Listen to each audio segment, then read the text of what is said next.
হত্যা করা না হয় সেই পর্যন্ত আমাদের এই আন্দোলন চলবে। এখন তার অনুষ্ঠিত হয় নাই। যাই হোক, এখন বক্তব্য নিয়ে আসছে।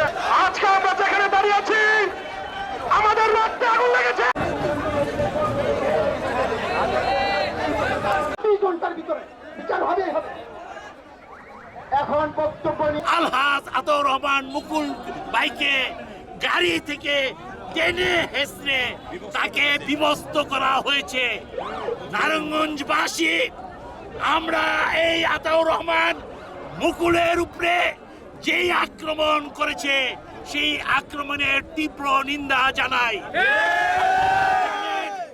এই এই সন্ত্রাসীর সাথে যারা জড়িত এই অত্র এলাকার তারা খুনি, তারা চাঁদাবাজ, তাদের অত্যাচারে এই এলাকার বাসীরা তটস্থ থাকে।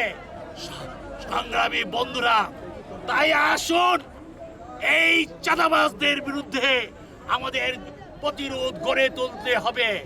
আপনারা জানেন এই সন্ত্রাসীর কোনো রাজনৈতিক পরিচয় না। এখন মুকুল ভাইয়ের উপরে আঘাত দিচ্ছে, আমাদের উপরে আঘাত দিচ্ছে।